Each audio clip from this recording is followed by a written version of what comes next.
Viewers, விலங்குகள் கிட்ட இருக்கிற ரொம்பவும் சுவாரஸ்யமான 6 விஷயங்களை பத்தி தான் நம்ம இந்த வீடியோல பார்க்க போறோம். இந்த வீடியோ செம்ம இன்ட்ரெஸ்டிங்கா இருக்கும். இந்த வீடியோ பிடிச்சிருந்தா லைக், ஷேர், கமெண்ட் பண்ணுங்க. நம்ம சேனலை புதுசா பார்க்கறவங்க தமிழ் கலாட்டா நியூஸ் சேனலுக்கு சப்ஸ்கிரைப் பண்ணுங்க. கூடவே பக்கத்துல இருக்க பெல் ஐகானையும் கிளிக் பண்ணுங்க.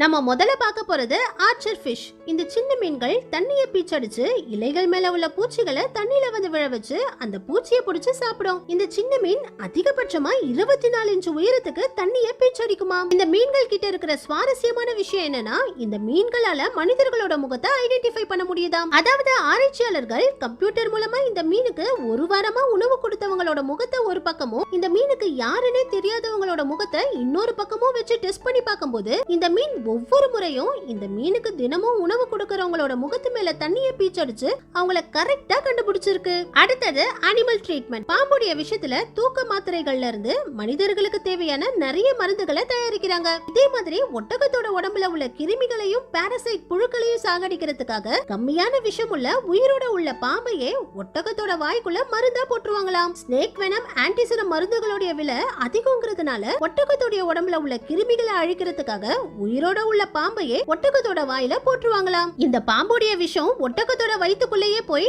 அதோட உடம்புல உள்ள எல்லா கிருமிகளையும் சாகடிச்சிருமாம். சிம்பான்சிகளுக்கு வர நிறைய நோய்களுக்கும் இந்த ஸ்னேக் வெனம் ஆன்டிசனம் மருந்துகளை தான் கொடுக்கறாங்களாம். இதே மாதிரி நாய்கள், குதிரைகள்ல இருந்து யானைகளுக்கும் ஏற்படுற நர்வ்ஸ் டேமேஜ்களுக்கு அக்குபஞ்சர் முறையில ட்ரீட்மெண்ட் கொடுக்கறாங்களாம். எந்த விதமான மருந்துகளும் இல்லாம இந்த மாதிரி சின்ன சின்ன ஊசிகளை குத்துற அக்குபஞ்சர் முறையிலேயே விலங்குகளுக்கு ஏற்படுற நர்வ்ஸ் டேமேஜ்களை கியூர் பண்ற முறையை கண்டுபிடிச்சிருக்காங்களாம். இந்த வீடியோல கூட பாருங்க, இந்த பெரிய யானைக்கு இந்த லேடி இந்த சின்ன ஊசிகளை குத்தி இதோட நர்வ்ஸ் டேமேஜ்களை சரி பண்றாங்க. அடுத்தது ஓல்டர் லயன். பொதுவா சிங்கங்கள் பெரிய குடும்பங்களா தான் வாழும். கூட்டத்துல இருக்கிற ஏதாவது ஒரு ஆண் சிங்கம் தான் அந்த கூட்டத்துக்கு தலைவனா இருக்கும். அந்த தலைவன் சிங்கம் வேற ஏதாவது ஆண் சிங்கத்துக்கிட்ட தோத்து போயிட்டாலோ இல்ல அதுக்கு ரொம்ப வயசாயிட்டாலோ புதுசா வர தலைவர் சிங்கம் ஏற்கனவே இருந்த தலைவர் சிங்கத்தை அந்த கூட்டத்தை விட்டு துரத்தி விட்டுருமா. I said leave.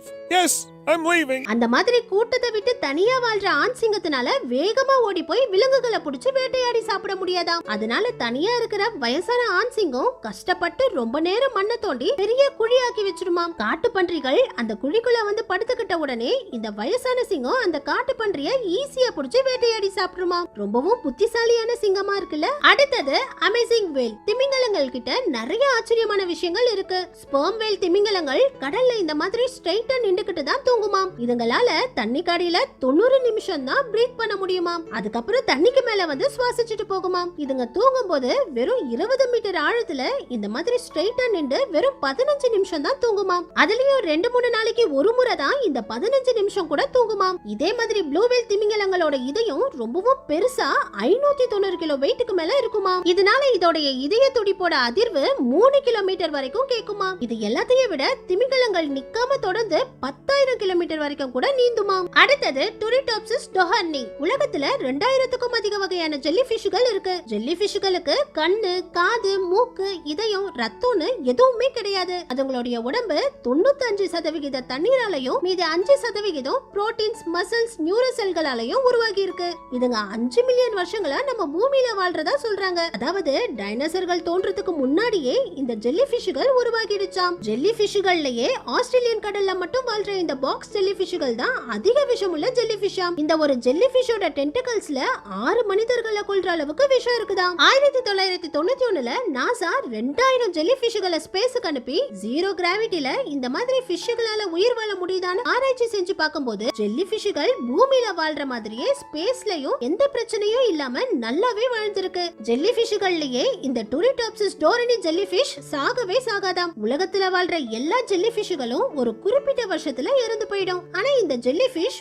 முதல்ல பிளானுலாங்கிற முட்டை மாதிரி இருக்குமா. அதுக்கப்புறம் அது பாலிப்புன பாறைகள்ல செடி மாதிரி வளருமா. அதுக்கு அடுத்த ஸ்டேஜ்ல இம்மெச்சூர் மெடியூசான்னு ஜெல்லி ஃபிஷ் மாதிரி மாறிடுமா. கடைசி ஸ்டேஜான மெச்சூர் மெடியூசா ஃபெர்டிலைசிங் எக் ஸ்டேஜ்ல இருந்து மறுபடியும் சுருங்கி முட்டை மாதிரி பிளானுலாவா மாறிடுமா. இதோட லைஃப் சைக்கிள் இப்படி மாறிக்கிட்டே இருக்கிறதுனால தான் இத சாகவே சாகாத இம்மார்டல் ஜெல்லி ஃபிஷ்னு சொல்றாங்க. நம்ம கடைசியா பார்க்க போறது ரிட்டன் ஃபிஷ். கோ எலகான்த்ங்கற இந்த மீனை ரொம்பவும் ஆச்சரியமான மீனுன்னு சொல்றாங்க. ஏன்னா ஏன்னா முதல்ல இந்த மீனோட 65 மில்லியன் வருஷம் பழமையான படிவங்கள் கிடைச்சிருக்கு. இதனால இந்த மீன் இனம் அழிஞ்சு போயிருச்சுன்னு நினைச்சிட்டு இருக்கும் போது 1938ல முதல்ல இதோடைய இறந்து போன உடல் மட்டும் கிடைச்சிருந்திருக்கு. அதுக்கப்புறம் எங்க தேடியும் இந்த மீன் கிடைக்கவே இல்லையா. மறுபடியும் 61 வருஷம் கழிச்சு 1999ல சொமாலி பேசின் கடற்கரையில ஆராய்ச்சியாளர்கள் இந்த மீனை உயிரோடையே கண்டுபிடிச்சிருக்காங்க. இதனால இந்த மீன் இன்னும் அழியலன்னு ஆராய்ச்சியாளர்கள் அந்த கடல் பகுதி ஃபுல்லா தேடி பார்த்தோம். இந்த ஒரு மீனை தவிர வேற மீனே இல்லையா. இதே மாதிரி இந்த டாஸ்மேனியன் டைகர் இனமும் மனிதர்கள் அதிகமா வேட்டையாடினதுனால